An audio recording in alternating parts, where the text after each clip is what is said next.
Okay, this is not the way that I should start this video, I get that, but I'm gonna say this first. Any action camera bought within the last couple of years is great. For sensor tech, for resolution, for audio, for battery life, but when it comes time to actually drop your hard-earned cash on one of these cameras, it actually can kind of make it more confusing because there's no real clear winner. But for what you wanna record and how you wanna record it, choosing the right style of action camera becomes incredibly important. And that's what you're gonna have figured out by the end of this video. So let's go. Now this video is not going to be super complicated or drawn out because honestly, it does not need to be. I've been using action cameras in my full-time professional video workflow for just about a decade now, and I can tell you from experience that anytime I'm choosing which camera to buy or use on my next shoot, it always comes down to 4 simple questions. And I think it's definitely worth mentioning the fact that this is not based on specific brands or models. This is about the type of action camera that you can buy, because like I said at the beginning, man, action cameras are all pretty good nowadays. So yeah, the question is, what style of action camera should you be buying? Okay, number 4. And that question is, how will the end video be viewed? Like, is it made for social media on a vertical screen, or is it more made for long form on YouTube where it's generally horizontal, or is it going to be viewed on a larger screen like your TV at home?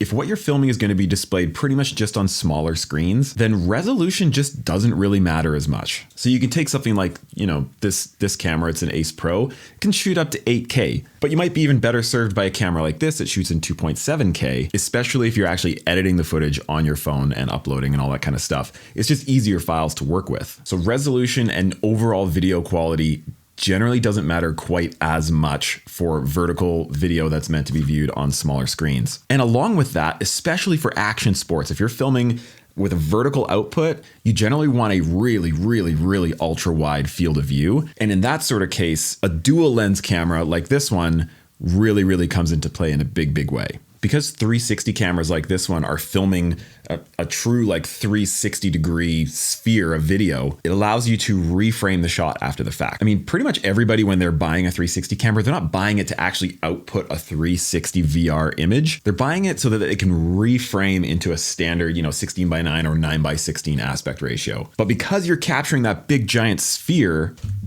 what are you doing, bird? Sorry, little pet birds flying around here. You now can output in 16:9 horizontal, or take the exact same video and export it again if you want in 9:16 vertical. And not only that, but the field of view is unlimited with a 360 degree camera versus a single lens camera like this. Yep, there he is. So if you're outputting for social media, don't necessarily look into resolution all that much. Focus more on field of view and edit a bit. Yeah, that's my watch. Yeah, thanks. Okay, move back. So if you're looking to mostly post onto social media, all right. Bye. Right. So if you're looking to post mostly onto social media and small screens, I would definitely lean towards a 360 camera of some kind of dual lens camera, I'll call them. And especially if you're looking to get multiple formats out of hitting record once. It just gives you lots of options. And then plus you don't have to worry about mounting these things vertically, which can kind of be a pain in the butt. And again, you're locked into essentially one type of aspect ratio. Again, for social media, a little camera like this is pretty interesting, and it has a square sensor. And so no matter which way you mount it, you can actually, after the fact, you can choose vertical or horizontal. It just doesn't you can't get as wide of a field of view with a single lens camera as you can with a 360 camera. It's just not possible. Now, if your final output is for YouTube or 16:9, so widescreen, or playing it on your TV, getting a little bit more resolution into the picture is usually a good idea. In that kind of scenario, image quality becomes a lot more important. And so going for a flagship single lens camera like this one starts to make a lot more sense. You can shoot this in 8K, or you can downsample into 4K, and it actually makes the image quality even better in 4K than 8K. It is getting really bright. Now, one camera that does kind of bridge the gap between highest possible quality and maximum field of view is something like this one. This is what does they call this? This is the 1-inch Insta360 1RS camera. And so there are 2 1-inch sensors on this, which is pretty unheard of. Well, it is unheard of for 360 cameras, especially at this size. But there's always going to be compromises with something like this. And so this camera puts out amazing 360 degree image quality, really good. But because of the way that this is all clipped together, it's not waterproof, the audio is not all that great, and so there's some trade-offs. If you're going for just straight video performance and maybe recording audio separately, this could be a good option. And the next big question is, how do you want to mount the camera? That can make a huge, huge difference. Like if you take a camera shaped like this, for example, but you want to mount it under your visor, that's not gonna work. If you want to mount a camera on top of your helmet and you want it to see past your visor, that's not gonna work very well either. Or if you're recording in really dusty or rainy situations, having this much lens protruding maybe isn't the best idea. So it really comes down to the situations where you're filming most of the time and how you tend to mount your camera. Now for a mountain biker like myself, a single lens camera like this generally is the best form factor for chest mount. And that's because the shorter body style generally works really nicely for this. It doesn't stick down too far, and there's just not all that much leverage to be flopping the chest mount down too hard. But with a longer camera like this, there's a lot more leverage there, and I find that even some of the best chest mounts like this one just aren't stable enough, and so I'll wind up going for something like this. This is a pretty beefy chest mount option that has a really stable chest plate, and then also, and this is huge actually, the shoulder straps don't stretch, and so it holds everything really, really still. But if it's like a really hot day when you're riding out, you don't necessarily want such a big thing on your chest. It can get pretty steamy. Here, let me get my helmet. You know what the most disappointing thing of my entire year was? Is that my helmets have said POG and not POC, and not one single person noticed. So one thing that I have taken note of over the years, and I'm sure you have too, is the fact that a lot of action cameras have just been getting bigger and heavier year after year. They're packing more bigger sensors and bigger lenses and bigger batteries and all this new technology, which is great, but there's no getting past the fact that, these are getting kind of chunky. When you put a camera like this onto your helmet, you really do feel it. Like it weighs down on your head when you're hitting those big compressions and those big G outs. And so I generally find that I don't want to run one of these flagship cameras on my helmet just for the weight and the size of it. Like you can fit this one underneath the visor, but it's still a little bit in my view anyways. And so if you're always running a helmet cam, I think it's worth checking out one of the more specialty single lens cameras. Like this is the Go 3. I don't know if there's anything else on the market for like a really, really tiny action camera. But this has been really cool this year because I'm able to slap it into this little adapter here, and I could just pop this onto my visor and away we go. And this camera is so light that I actually don't notice it's on the helmet. You cannot feel it on your helmet whatsoever. And for me, when I'm on trail, lots of times I like to have a chest mount option, like more of a camera like this, or like this, one of the flagship cameras that put out like maximum image quality, or I can really get tons of field of view with this, but then have this one rolling on my visor so I can catch, all the moments where I'm looking around or like chatting with somebody over there that your chest mount's just not gonna see. And we're going to talk about this in a future video, but having a helmet mounted camera is one major way that you can actually show steepness on a trail too. So it's nice to have that option. And of course, the trade-offs with going with such a tiny camera like this is that the battery life isn't going to be as long. You'll be popping it out of there and back into this base to recharge fairly often. And it maxes out at 2.7K, which again, honestly, I haven't really noticed that big of a difference like watching on my monitors, but there is a resolution difference and you're not getting quite as wide of a field of view on the Go 3 as you would on the Ace Pro or especially the X3, which has unlimited field of view. So you can now see why making a video like this is so tricky. There's all these like trade-offs and caveats to each one, and it really depends on your specific scenario that you want to dive into, which is why I'm trying to cover as many as I can in this video to be as helpful as possible. Now, if you're doing more creative mounting options like on the end of a pole or like this like waist mount with a pole sticking off the back of it, a camera like this, that's what these are made for. Like that's what this design style was made for. It's made to be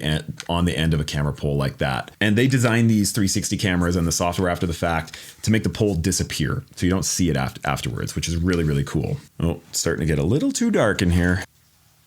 How's that? Yeah, that's better. Okay, next question I asked myself, number 2, what conditions will I be shooting in? Between the different action cameras, there's all sort of different splash ratings or water submersion ratings. Like this is 10 meters, I think. This is, there's a certain splash resistance to it for this whole thing. But if you pull that out of there, you can go underwater by a few meters. Like it's different for every single camera. But for me, if I'm talking about actually being out in the field where it's dusty or where there might be rain, it really comes down to, is it a dual lens or is it a single lens? Because a dual lens camera is really, really hard to keep clean in most scenarios. And that's because, when you're looking at a camera like this, it's shooting a full 360-degree sphere all the time, which one means you have these two really large lenses protruding out from the camera. And so it's really easy to attract little water droplets or dust or anything like that versus like a flat lens like this. But what makes it even potentially worse is the fact that every single little tiny speck of dust or water on one of these two lenses is a lot more pronounced, because generally, like we said before, no one's shooting this in a 360-degree sphere and then outputting like that, or at least most people aren't. We're just taking one small portion of that entire sphere of video. And so when we grab that 16:9 or 9:16 portion, everything within that frame is now really quite magnified. And so a tiny little speck of dust on a dual lens camera can seem a lot more pronounced in the video shot than there would be for a single lens camera like this one. So if you're always in rainy conditions, it's certainly doable to use a dual lens camera. You just have to always stay on top of cleaning that lens. Not that you don't with a single lens camera, but it's just a little bit more important for a dual lens. The other thing to look out for between a single lens and a dual lens combo is what's the likelihood of that camera smacking into something or into the ground or whatever, or likelihood of you crashing. Because these lenses are just such extreme wide angle lenses, they protrude out of the camera on both sides. And I have plenty of experience with this, crashing down onto my chest onto the ground while I was riding my bike. You're putting so much force down onto the top edge of a glass, spherical lens that scratching it kind of becomes an inevitability if you're crashing onto it. Versus like with a single lens, you can get away with a fair amount more before things get scratched. And you can buy lens covers for these. It brings down the image quality a little bit, which for me, I just need maximum image quality 100% of the time. And so I don't use the lens covers, but they do sell them for this. And I'm sure other brands as well. You just stick them on and then it'll protect your lenses. And when it comes to wind noise, I also personally look for cameras that have the option to put it into straight up stereo mode. I never rely on the auto wind reduction modes because I think they just all generally sound pretty weird. And so I put it into stereo mode and I put these little wind mufflers on those two stereo microphones. And on the X3, for example, it's really nice because both the stereo microphones are right on the sides. And so the lenses don't actually see those little wind mufflers. Whereas like on the 1-inch edition, I don't think you could get away with that. I think you have to put one of the mufflers on the front of this, which the lenses would see. So keep an eye out where those mic holes are. They're always in different places on different action cameras. Oh my gosh, it's getting so bright. And before we get to the very number one thing that you should consider with what action camera you should buy, I do want to say that this is a whole series that we're going to be going through. And so the next videos, we're covering how to make your footage look fast. We're covering how to make your action camera footage look steep. And then lastly, I'm doing a whole video on what I do with my action camera footage in my video editor and what are my export settings, both for social media and for YouTube, because we constantly get those questions from everybody. So if you want to see those, hit the subscribe button and the bell, and we'll see you on the next one. Okay, number one, when I'm heading out to a shoot, I think to myself, what is the number one thing that I need from my action camera for this shoot, or generally the shoots that I go on? As we've seen, there's pros and cons to every single action camera. They all have their strengths and weaknesses, and it's cool to have so many options out there right now. It's awesome. But thinking about what you want to film most often, what is the number one thing that you need from that action camera? Do you need it to be small and lightweight because you're always going to be using it on a visor? Well, something like this camera, the little Go 3, is probably the ticket. And if that's your number one need for the thing to be small and light and wearable, then the shortcomings like having a little bit less resolution or a little bit narrower field of view, you'll work around those and you'll get great footage. Or if you want absolute maximum field of view and to be able to just record once but then export in all these different formats and field of views after the fact, then something like a dual lens camera like this X3 will definitely be the right choice for you. And at that point, you'll get the camera and you'll know it'll give you what you need, and you'll build your ecosystem around that camera. Like getting a little bit beefier of a chest mount like this, you're gonna make it work and it'll be worth it. Or if that number one thing is absolute maximum image quality, going for that flagship single lens camera or something like a 1-inch edition 360 camera like this will be the ticket. And you, being a very smart person, will work around the shortcomings of each system. So I know this action camera video is a little bit different than what you've normally seen, but I really hope it's helped kind of shed light on it's more about your specific scenario and matching that to a camera than just buying whatever the newest camera is and trying to make it work for your scenario. Focus on what you really, really want to get out of that footage and match the best camera for that to your needs. Thank you so much for watching, everybody. Stay tuned for the next action camera videos. Yeah, we'll see you on the next one. Cheers.